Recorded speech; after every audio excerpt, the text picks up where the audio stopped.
नमस्कार, जोहार। मैं याचना जायसवाल, आप देख रहे हैं न्यूज झारखंड। चलिए जानते हैं सुबह से लेकर शाम तक की झारखंड की तमाम बड़ी खबरों को।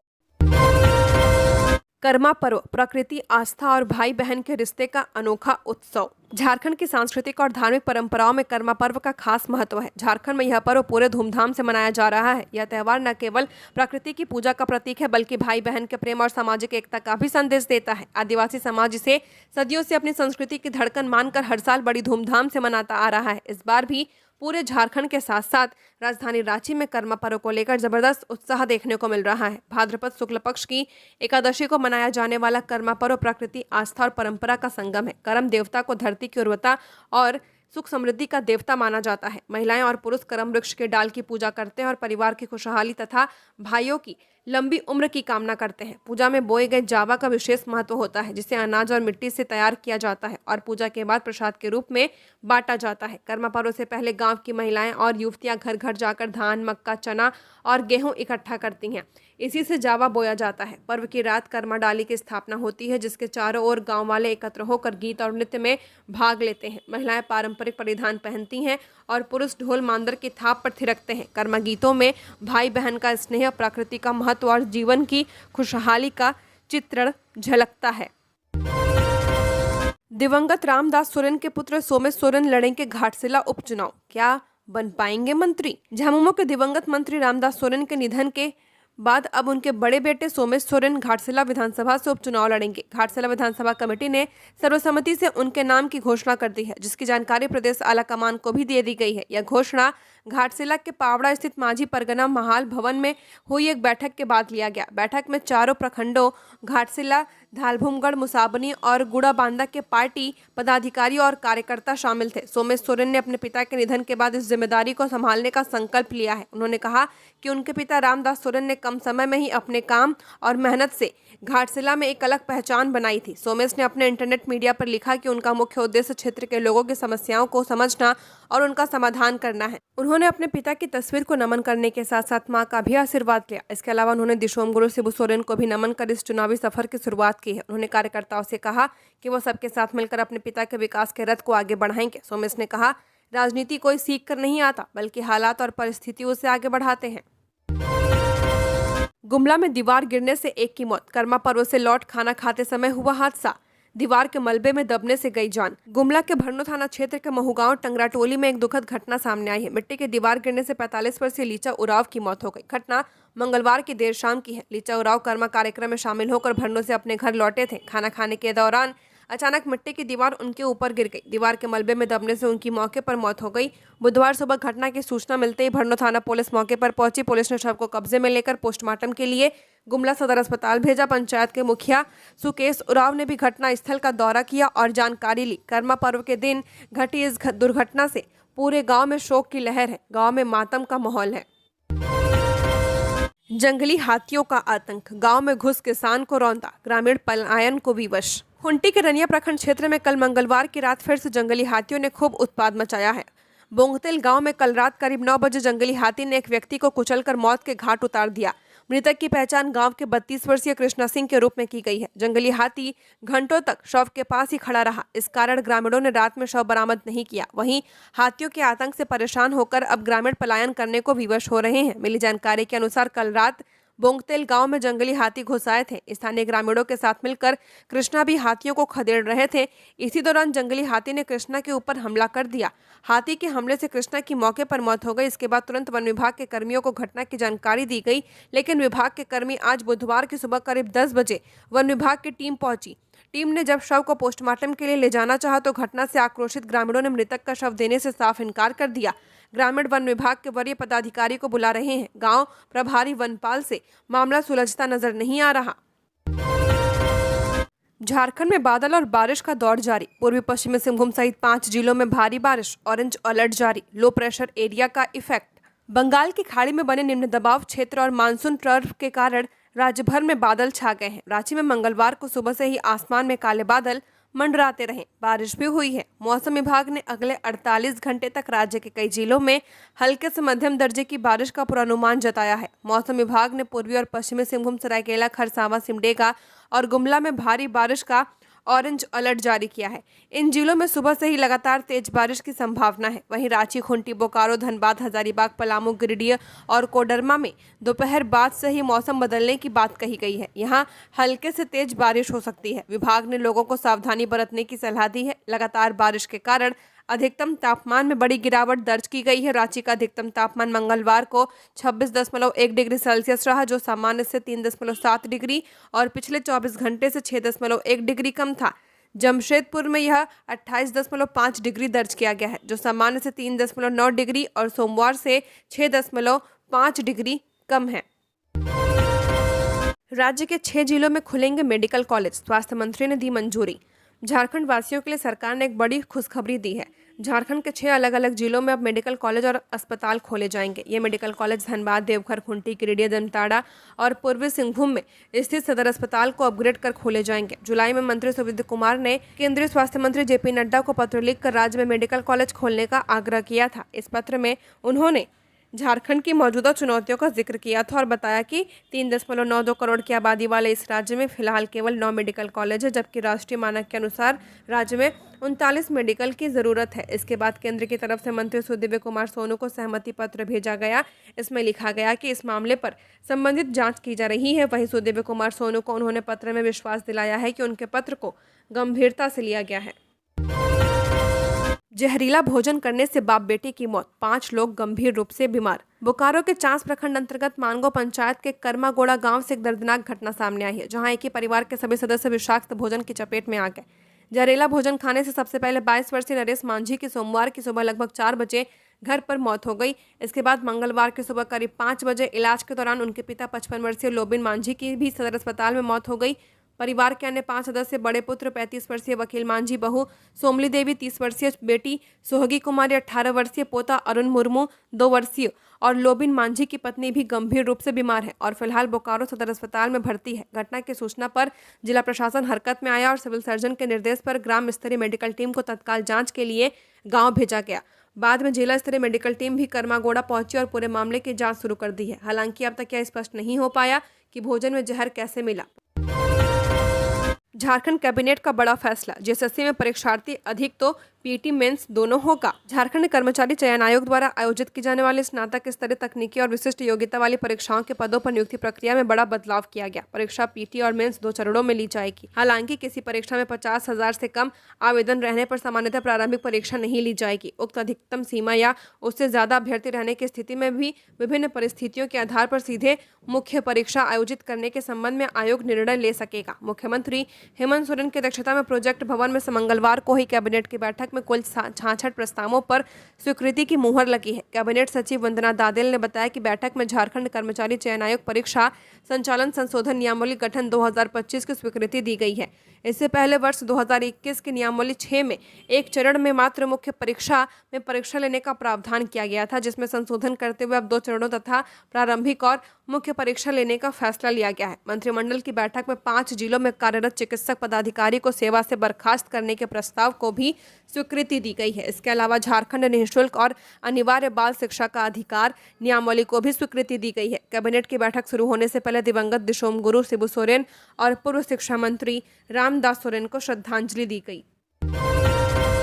झारखंड राज्य पुलिस ट्रेड संवर्ग की सीमित विभागीय परीक्षा 24 सितंबर को। झारखंड राज्य पुलिस में एक महत्वपूर्ण बदलाव के तहत पुलिस ट्रेड संवर्ग की सीमित विभागीय परीक्षा 24 सितंबर को आयोजित की जाएगी, जो रांची के खेलगांव स्थित टाना भगत स्टेडियम में होगी। यह परीक्षा उन चतुर्थ श्रेणी के जवानों के लिए है जो पुलिस में सिपाही के पद पर पदोन्नति पाना चाहते हैं। इस संबंध में जैप डीआईजी ने भी सभी जिला एसपी और कमांडेंट को पत्र लिखकर सूचित किया है। लिखित परीक्षा 40 अंक की होगी, जो सुबह 10 बजे से दोपहर 12:30 बजे तक चलेगी। मौखिक या व्यवहारिक ज्ञान परीक्षा 10 अंक की होगी या लिखित परीक्षा के ठीक बाद ली जाएगी। झारखंड में पहली बार इस तरह की सीमित विभागीय परीक्षा हो रही है। ऐसे में उम्मीदवारों को तैयारी करने में कठिनाई हो सकती है। इसको देखते हुए समिति ने हर पुलिस ट्रेड के लिए व्यवहारिक ज्ञान पर आधारित एक क्वेश्चन बैंक तैयार किया है, ताकि उम्मीदवारों को परीक्षा में पूछे जाने वाले प्रश्नों के प्रकार को समझने में मदद मिल सके। पाकुड़ में कर्मा पर्व की धूम, चैती दुर्गा मंदिर परिसर में खास आयोजन, प्रकृति संरक्षण का लिया संकल्प। पाकुड़ में कर्मा पर्व का उल्लास चारों ओर छाया हुआ है। जिला मुख्यालय से लेकर महेशपुर, पाकुड़िया समेत सभी प्रखंड क्षेत्रों में लोग इस परंपरागत त्यौहार को हर्षोल्लास के साथ मना रहे हैं। पिछले 2-3 दिनों से ग्रामीण क्षेत्रों में इसका आयोजन लगातार किया जा रहा है। हर गली और चौक चौराहे पर त्यौहार की रौनक साफ देखी जा सकती है। जिला मुख्यालय के छोटी अलीगंज स्थित चैती दुर्गा मंदिर के पास मेलर आदिम जनजाति संघर्ष मोर्चा की ओर से भव्य कर्मा पर्व समारोह आयोजित किया गया। कार्यक्रम में बड़ी संख्या में महिलाएं पारंपरिक वेशभूषा में पहुंची और कर्मा गीतों पर थिरकती नजर आईं। इस मौके पर उन्होंने प्रकृति संरक्षण और भाई बहन के प्रेम की परंपरा को आगे बढ़ाने का संकल्प लिया। समारोह के मुख्य अतिथि एनडीए के पूर्व विधानसभा प्रत्याशी और समाजसेवी अजहर इस्लाम ने लोगों को संबोधित करते हुए कर्मा पर्व की महत्ता पर प्रकाश डाला है। उन्होंने कहा कि यह पर्व आपसी रिश्तों को मजबूत करता है और पर्यावरण संरक्षण का संदेश भी देता है। उन्होंने शिक्षा पर जोर देते हुए कहा कि हर परिवार को बच्चों को शिक्षित बनाने के लिए प्रयासों में पीछे नहीं हटना चाहिए। समारोह में लोग कदम की डाली लेकर पहुंचे और मंदार की थाप पर जमकर नृत्य किया। झारखंड सरकार का फैसला, दिशोम गुरु का घर बनेगा म्यूजियम। झारखंड के पूर्व मुख्यमंत्री दिशोम गुरु शिबू सोरेन के नाम पर राज्य सरकार ने एक ऐतिहासिक पहल की है। मोराबादी स्थित गुरुजी का सरकारी आवास अब गुरुजी स्मृति संग्रहालय के रूप में विकसित किया जाएगा। मंगलवार को ही कैबिनेट बैठक में स्वास्थ्य मंत्री डॉक्टर इरफान अंसारी और नगर विकास मंत्री सुदिव्य कुमार ने यह प्रस्ताव मुख्यमंत्री हेमंत सोरेन के समक्ष रखा। डॉक्टर अंसारी ने कहा कि गुरुजी का घर सिर्फ एक मकान नहीं बल्कि झारखंड आंदोलन और हमारी भावनाओं का केंद्र है। उनके घर के हर कोने में उनकी उपस्थिति महसूस होती है। उनकी हर वस्तु, हर सामान हमें उनकी संघर्ष यात्रा की याद दिलाती है। इसलिए इसे स्मृति संग्रहालय का रूप देना बेहद जरूरी है ताकि आने वाली पीढ़ियां गुरुजी के जीवन और उनकी विचारधारा और उनकी विरासत से प्रेरणा ले सके। मंत्री सुदिव्य कुमार ने कहा कि गुरुजी की स्मृतियां अमर रहेंगी। यह संग्रहालय झारखंड की अस्मिता और हमारी लड़ाई की गाथा को हमेशा जीवित रखेगा। पश्चिमी सिंहभूम की 2 आदिवासी बेटियों का कमाल, नॉर्वे में होमलेस वर्ल्ड कप में भारत का किया प्रतिनिधित्व, 48 देशों के बीच दिखाया दम। झारखंड के पश्चिमी सिंहभूम की 2 आदिवासी बेटियों ने दुनिया के मंच पर भारत का परचम लहराया है। कोमलता बिरुली और पारसी हेम्ब्रम ने नॉर्वे की राजधानी ओस्लो में आयोजित होमलेस फुटबॉल प्रतियोगिता में भारतीय टीम का प्रतिनिधित्व किया। यह टूर्नामेंट 23 से 30 अगस्त तक चला, जिसमें दुनिया के 48 देशों की टीमें शामिल हुई हैं। हर साल होमलेस वर्ल्ड कप फाउंडेशन इस आयोजन की मेजबानी करता है। इसका मकसद समाज के वंचित वर्ग और बेघर लोगों को खेल के जरिए पहचान दिलाना और उन्हें सशक्त बनाना है। लंबी यात्रा के बाद बुधवार को दोनों खिलाड़ी चक्रधरपुर रेलवे स्टेशन पहुंचे। यहां पहले से इंतजार कर रहे स्थानीय लोग, परिजन और सामाजिक संगठनों के प्रतिनिधियों ने उनका फूल मालाओं से जोरदार स्वागत किया। स्टेशन पर माहौल बिल्कुल त्योहार जैसा था। लोग गर्व से झारखंड की बेटियां जिंदाबाद के नारे लगा रहे थे। यह क्षण न केवल खिलाड़ियों और उनके परिवार के लिए बल्कि पूरे जिले के लिए ऐतिहासिक साबित हुआ। नगर निकाय चुनाव समय पर न कराने से हाईकोर्ट नाराज, कहा चुनाव की समय सीमा तय करे सरकार वरना अवमानना की कार्रवाई होगी। नगर निकाय चुनाव में देरी पर झारखंड हाईकोर्ट ने कड़ी नाराजगी जताई है। अवमानना याचिका पर सुनवाई करते हुए जस्टिस आनंद सेन के कोर्ट में मौजूद मुख्य सचिव से कहा कि राज्य सरकार संविधान को नहीं मान रहा। नियम है कि हर 5 साल में नगर निकाय चुनाव कराए जाएंगे, लेकिन सरकार इसे भी नहीं मान रही है। सुरेश महाजन केस में सुप्रीम कोर्ट के आदेश का भी अनुपालन नहीं हो रहा। कोर्ट ने सरकार को उस आदेश की प्रति रिकॉर्ड पर लाने का निर्देश दिया जिसके तहत ट्रिपल टेस्ट के बाद निकाय चुनाव कराने का निर्णय लिया गया था। इस दौरान सरकार ने चुनाव के लिए समय की मांग की है, लेकिन कोर्ट ने इसे खारिज कर दिया है। कोर्ट ने कहा कि सरकार निकाय चुनाव कराने के लिए समय सीमा तय करे। ऐसा नहीं किया गया तो मुख्य सचिव पर अवमानना की कार्रवाई चलेगी। अदालत ने इस मामले में विस्तृत सुनवाई के लिए 10 सितंबर की तिथि निर्धारित की है। रिनपास के शताब्दी समारोह में सीएम हेमंत सोरेन होंगे मुख्य अतिथि, मंत्री इरफान अंसारी ने सौंपा न्योता। झारखंड की राजधानी रांची स्थित RINPAS Ranchi institute of neuropsychiatry and allied sciences अपने 100 साल पूरे होने पर शताब्दी समारोह का आयोजन करने जा रहा है। यह भव्य आयोजन 4 सितंबर को कांके स्थित रिनपास परिसर में आयोजित होगा। इस ऐतिहासिक मौके पर झारखंड के मुख्यमंत्री हेमंत सोरेन मुख्य अतिथि के रूप में शामिल होंगे। राज्य के स्वास्थ्य मंत्री डॉक्टर इरफान अंसारी ने मुख्यमंत्री से भेंट कर उन्हें समारोह में आमंत्रित किया है, जिसे मुख्यमंत्री ने सहर्ष स्वीकार कर लिया है। मुख्यमंत्री की उपस्थिति को लेकर संस्थान के कर्मियों, चिकित्सकों और स्वास्थ्य क्षेत्र से जुड़े लोगों में खासा उत्साह देखा जा रहा है। इस शताब्दी समारोह में देश विदेश से नामचीन मानसिक रोग विशेषज्ञ, डॉक्टर और शोधकर्ता शामिल होंगे। कार्यक्रम का उद्देश्य न केवल रिनपास की ऐतिहासिक उपलब्धियों को रेखांकित करना है, बल्कि मानसिक स्वास्थ्य सेवाओं के क्षेत्र में भविष्य की दिशा को भी रेखांकित करना है। स्वास्थ्य मंत्री डॉक्टर इरफान अंसारी ने कहा कि रिनपास में मानसिक स्वास्थ्य क्षेत्र में पहले 100 वर्षों में जो योगदान दिया है वह गौरवपूर्ण है। अब यह समारोह राज्य के लिए मानसिक स्वास्थ्य सेवाओं में एक नई उम्मीद और नई पहचान लेकर आएगा। खुशखबरी, मुरी, पिस्का और लोहरदगा रेलवे स्टेशन का बदला नजारा। माह के अंत तक पीएम मोदी करेंगे उद्घाटन। अमृत भारत योजना के तहत रांची रेल डिवीजन के 3 स्टेशनों को पुनर्विकसित करने का कार्य अंतिम चरण में है। सितंबर माह के अंत तक प्रधानमंत्री नरेंद्र मोदी ऑनलाइन इसका उद्घाटन करेंगे। मालूम हो कि रांची डिवीजन के 15 रेलवे स्टेशनों का अमृत भारत योजना के तहत कायाकल्प किया जाना है। इनमें गोविंदपुर रोड स्टेशन का उद्घाटन प्रधानमंत्री ने हाल में ऑनलाइन किया था। शेष 14 स्टेशनों का पुनर्विकास कार्य जारी है। लोहरदगा और मुरी स्टेशन पर यात्रियों को नई स्टेशन बिल्डिंग, आधुनिक वास्तुकला, आरामदायक प्रतीक्षालय, कंप्यूटरीकृत ticket booking counter, high level platform shed, सुविधाजनक फुट ओवर ब्रिज, बुजुर्ग, दिव्यांगजनों और सामान के साथ यात्रा कर रहे यात्रियों के लिए रैंप और लिफ्ट की सुविधा मिलेगी। साथ ही पूरे परिसर और प्लेटफॉर्म पर एलईडी लाइट, दिव्यांग यात्रियों के लिए विशेष रैंप, रेलिंग, विभिन्न स्थानों पर स्वच्छ पेयजल, स्टेशन के बाहर पार्किंग एरिया, अप्रोच रोड, शौचालय, मोबाइल चार्जिंग पॉइंट और डिजिटल डिस्प्ले बोर्ड की सुविधा की गई है। झारखंड में नई उत्पाद नीति के तहत खुली 1100 शराब दुकानें 2 दिनों में बाकी भी शुरू होंगी। झारखंड में 1 सितंबर से लागू नई उत्पाद नीति के तहत ई लॉटरी से बंदोबस्त की गई 1343 खुदरा शराब दुकानों में से 1100 दुकानें खोल दी गई हैं। बाकी लगभग 243 दुकानें भी अगले 2 दिनों में शुरू हो जाएंगी। इस बीच दुकानों में शराब का स्टॉक पहुंचना जारी है। मंगलवार देर शाम तक कई दुकानों तक आपूर्ति पहुंच चुकी थी। झारखंड राज्य बेवरेज कॉर्पोरेशन लिमिटेड के गोदाम से निजी दुकानदारों को लगातार शराब की आपूर्ति की जा रही है।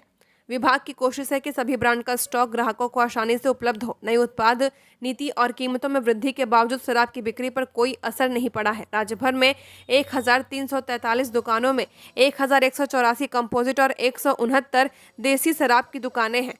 रांची में सर्वाधिक 150 दुकानें संचालित की जा रही हैं, जिनमें 122 कंपोजिट और 28 देसी शराब की दुकानें हैं। रांची के लगभग सभी दुकानें खुल चुकी हैं और स्टॉक को पूरा करने की प्रक्रिया जारी है। झारखंड पुलिस एसोसिएशन का डीजीपी को पत्र, पूर्व मंत्री के एन त्रिपाठी पर कार्रवाई की मांग। बॉडीगार्ड के साथ मारपीट करने का आरोप लगने के बाद पूर्व मंत्री के एन त्रिपाठी पर कानूनी कार्रवाई की मांग की गई है। इसको लेकर झारखंड पुलिस एसोसिएशन के अध्यक्ष कर्ण सिंह ने डीजीपी को पत्र लिखा है। पत्र में कहा गया कि पूर्व मंत्री कृष्णानंद त्रिपाठी के साथ प्रतिनियुक्त बॉडीगार्ड आरक्षी 632 रविंद्र रिखियासन और आरक्षी 592 गोपाल सिंह लातेहार में सड़क पर जाम लगने पर अपने कर्तव्य का निर्वहन करते हुए आम लोगों को हटा रहे थे। तभी के एन त्रिपाठी जाति सूचक गाली का प्रयोग कर अपने दोनों बॉडीगार्ड के साथ मारपीट करने लगे। पूर्व मंत्री इतना करने के बाद भी नहीं रुके। उन्होंने अपने बॉडीगार्ड को हथियार सहित वर्दी में ही बीच सड़क पर छोड़ दिया और वहां से चले गए। पुलिस एसोसिएशन ने सुरक्षा में तैनात बॉडीगार्ड के साथ किए गए क्रूरतापूर्ण व्यवहार को न केवल अमानवीय व्यवहार बताया, बल्कि इसे पुलिस प्रशासन की गरिमा पर हमला करार दिया है। एसोसिएशन ने कहा कि यह प्रकरण सुरक्षा और विधि व्यवस्था के दृष्टिकोण से कई गंभीर सवाल खड़े करता है। पलामू में नई शराब दुकानों के खिलाफ हरिहरगंज व बेलवाटिका में ग्रामीणों ने जताया विरोध। जिले में नई शराब दुकानों के शुरू होने से पहले ही विरोध के सुर तेज हो चुके हैं। खासकर हरिहरगंज प्रखंड के पथरा गांव और शहर के बेलवाटिका चौक पर स्थानीय लोगों ने शराब दुकान खोले जाने का कड़ा विरोध किया है। ग्रामीणों का कहना है कि इससे सामाजिक माहौल खराब होगा और युवाओं का भविष्य प्रभावित होगा। बिहार बॉर्डर से सटे पलामू जिले के हरिहरगंज प्रखंड के पथरा गांव में ग्रामीणों ने ग्राम सभा के माध्यम से मुख्यमंत्री हेमंत सोरेन को पत्र लिखकर गांव में प्रस्तावित शराब दुकान न खोलने की अपील की है। उनका कहना है कि पथरा गांव 3 ओर से बिहार के औरंगाबाद जिले से घिरा है और शराब की कालाबाजारी पहले से ही एक बड़ी समस्या है। ऐसे में गांव में शराब दुकान खुलने से स्थिति और भी खराब हो सकती है। स्थानीय लोगों का कहना है कि गांव में शराब दुकान खुलने से युवाओं और बच्चों का भविष्य खतरे में पड़ जाएगा। साथ ही समाज में अपराध और असामाजिक गतिविधियों को बढ़ावा मिलेगा। यूरिया खाद की समस्या, क्योंकि पैक्स समय पर नहीं भेज पाता डिमांड ड्राफ्ट। झारखंड के कई जिलों में यूरिया खाद सप्लाई के लिए रैक पलामू में ही उतरता है। फिर भी पलामू के किसान यूरिया खाद के संकट से जूझ रहे हैं। दरअसल पलामू जिला में लगभग 1 दशक के बाद लक्ष्य से ज्यादा धान की रोपनी हुई है। पलामू में 51,000 हेक्टेयर से भी ज्यादा धान की रोपनी की गई है और औसत से ज्यादा बारिश भी हुई है। धान रोपनी के बाद अच्छी पैदावार के लिए यूरिया खाद की जरूरत होती है। पलामू में मांग के अनुरूप खाद की आपूर्ति नहीं हो पा रही। पलामू में 3,000 मीट्रिक टन खाद की जरूरत है, जबकि 850 मीट्रिक टन के करीब ही खाद की आपूर्ति हो पाई है। पलामू में यूरिया खाद की समस्या को दूर करने के लिए कई स्तर पर पहल की जा रही है। लॉरेंस बिश्नोई व अमन साहू के करीबी सुनील मीना ने अजरबैजान में 2 जगहों को बनाया था अपना ठिकाना। गैंगस्टर लॉरेंस बिश्नोई व अमन साहू के करीबी सुनील मीणा ने अजरबैजान के अरिफ सेकी होम स्टे और कैपिटल होटल स्टे को अपना ठिकाना बनाया था।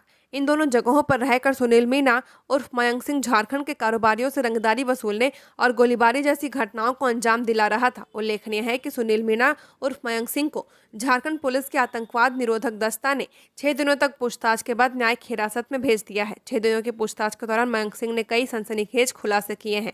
उसने झारखंड में हथियार सप्लाई के पाकिस्तान लिंक का भी खुलासा किया है। मयंक सिंह ने बताया कि सभी छोटे बड़े हथियारों की आपूर्ति पाकिस्तान से होती थी।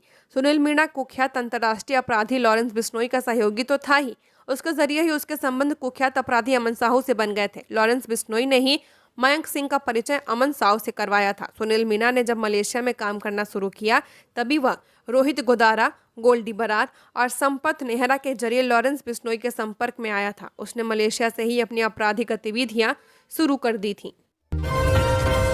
दिव्यांगता को मात देकर बुलंद हौसले से बनी पीजीटी, मुख्यमंत्री के हाथों मिला नियुक्ति पत्र।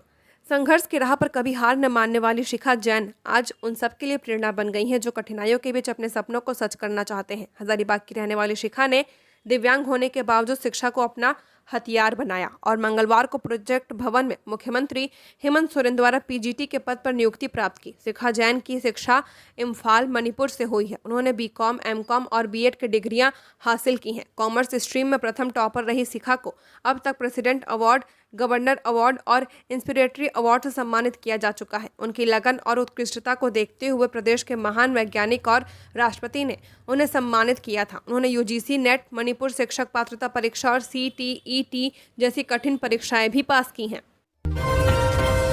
अब ड्रोन रोकेगा झारखंड में मानव हाथी संघर्ष, रात में भी होगी निगरानी। झारखंड वन विभाग ने रांची डिवीजन में मानव हाथी संघर्ष को कम करने के लिए एक नई पहल की है। इसके तहत नाइट विजन तकनीकी से लैस ड्रोन का इस्तेमाल करने की योजना बनाई गई है। एक वन अधिकारी ने बताया कि यह अपनी तरह का एक पायलट प्रोजेक्ट है और अगर यह सफल रहता है तो इसे राज्य के दूसरे हिस्सों में भी लागू किया जाएगा। रांची के वन प्रमंडल पदाधिकारी श्रीकांत वर्मा ने बताया कि सिल्ली के वन क्षेत्र में ड्रोन का परीक्षण किया गया था।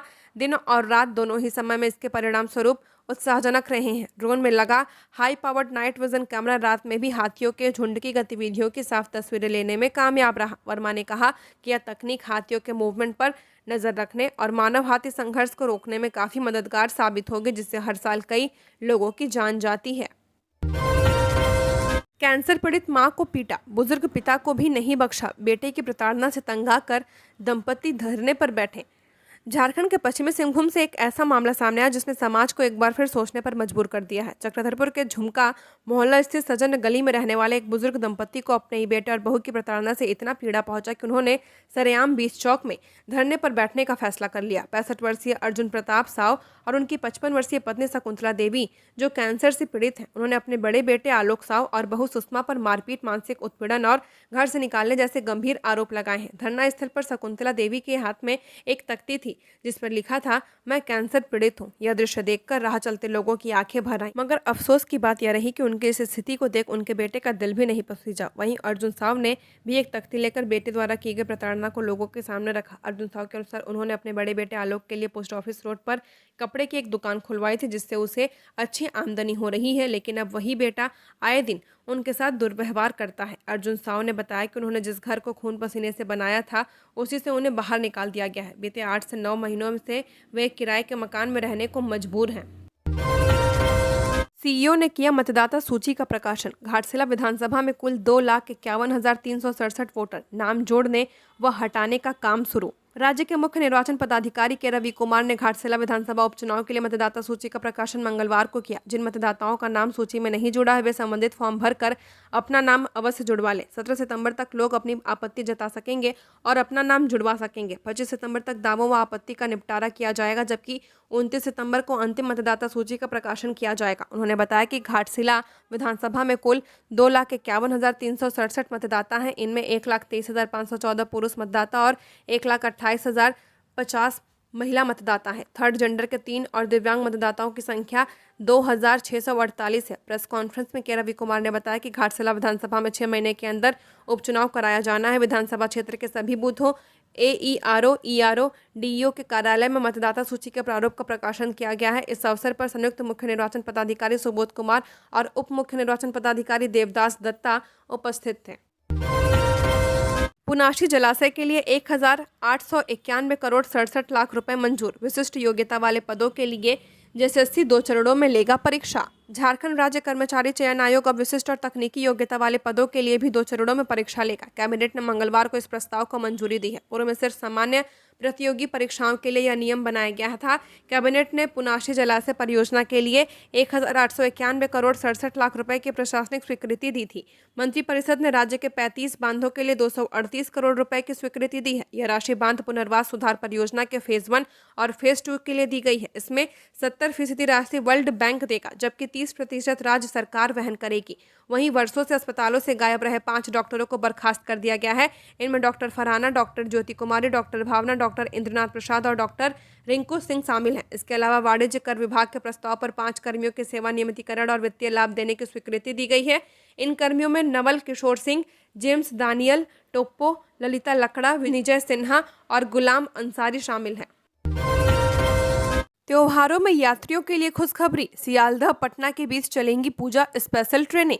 दुर्गा पूजा, दिवाली और छठ के दौरान यात्रियों की अपेक्षित भीड़ को देखते हुए रेलवे ने सियालदह और पटना के बीच पूजा विशेष ट्रेनें चलाने का निर्णय लिया है। ये विशेष ट्रेनें पूजा उत्सव के दौरान यात्रियों की अतिरिक्त भीड़ को देखते हुए अतिरिक्त क्षमता और सुविधा प्रदान करेगी। 03135 सियालदह पटना पूजा स्पेशल 5 अक्टूबर से 16 नवंबर के बीच प्रत्येक रविवार को सियालदह से प्रस्थान करेगी और उसी दिन पटना पहुंचेगी। इसी प्रकार 03136 पटना सियालदह पूजा स्पेशल 5 अक्टूबर से 16 नवंबर के बीच प्रत्येक रविवार को 5:15 पर पटना से प्रस्थान करेगी और अगले दिन सुबह 6 बजे सियालदह पहुंचेगी। यह ट्रेन मार्ग में आवागमन के दौरान दोनों दिशाओं में पूर्व रेलवे के आसनसोल मंडल के दुर्गापुर, आसनसोल, चितरंजन, मधुपुर और जसीडीह स्टेशनों पर रुकेगी।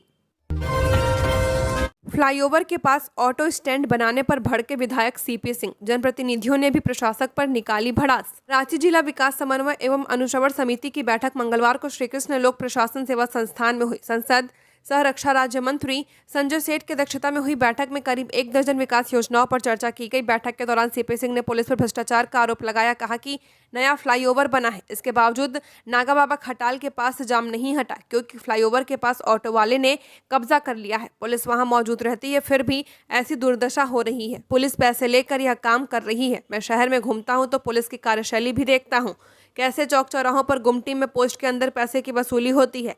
इस पर एसएसपी चंदन सिन्हा ने नाराजगी जताई। उन्होंने कहा कि पुलिस पर ऐसा आरोप नहीं लगा सकते, यह पूरी तरह गलत है। आपके पास कोई प्रमाण है तो दे, हम एक्शन लेंगे। सीपी सिंह ने नगर निगम प्रशासक पर भी हमला बोला। उन्होंने कहा कि आप जाति धर्म देखकर अतिक्रमण हटा रहे हैं। डेली मार्केट थाना के सामने रोड गायब हो गई है। चर्च रोड से आगे करबला चौक से बहुबाजार तक रोड पर दुकानें हैं, क्या वह कब्जा नहीं है? लंबित आपराधिक कार्यवाही पेंशन और ग्रेच्युटी रोकने का आधार नहीं बन सकती, झारखंड हाईकोर्ट। झारखंड हाईकोर्ट के मुख्य न्यायाधीश तरलोक सिंह चौहान और न्यायमूर्ति राजेश शंकर की खंडपीठ ने सेवानिवृत्त महिला लेक्चरर की याचिका पर सुनवाई करते हुए एक महत्वपूर्ण आदेश दिया है। कोर्ट ने कहा कि बिना दोष सिद्धि की आपराधिक कार्यवाही का लंबित रहना पेंशन और ग्रेच्युटी या अन्य पेंशन लाभ रोकने का आधार नहीं हो सकता है, क्योंकि यह कर्मचारी के वैधानिक अधिकार है। दरअसल याचिकाकर्ता शांति देवी को 1 नवंबर 1984 को बीएनजे कॉलेज में अस्थायी आधार पर हिंदी व्याख्याता लेक्चरर के रूप में 1 वर्ष के लिए नियुक्ति किया गया था। इसमें एक प्रावधान था कि उनकी सेवाएं बिना कारण बताए किसी भी समय समाप्त की जा सकती थी। शांति देवी ने 7 जनवरी 1985 को कॉलेज में कार्यभार ग्रहण किया। इसके बाद 8 फरवरी 2002 को उनका ट्रांसफर राम लखन सिंह यादव कॉलेज में हो गया, जहां उन्होंने 16 फरवरी 2002 को कार्यभार संभाला। फिर 7 नवंबर 2003 को उन्हें झारखंड लोक सेवा आयोग का सदस्य नियुक्त किया गया था। 2004 में उन्हें बिना वेतन के 5 वर्ष का असाधारण अवकाश प्रदान किया गया। इसके बाद शांति देवी को झारखंड राज्य विश्वविद्यालय अधिनियम के तहत रांची विश्वविद्यालय सेवा में अस्थायी रूप से शामिल कर लिया गया। जेपीएससी में अपना कार्यकाल पूरा करने के बाद उन्होंने 7 नवंबर 2009 को RLSY कॉलेज में दोबारा कार्यभार ग्रहण कर लिया। झारखंड की और खबरों के लिए बने रहिए हमारे साथ। हमारे चैनल न्यूज़ झारखंड पर चैनल को सब्सक्राइब करें, साथ बेल आइकन को प्रेस करें। नमस्कार।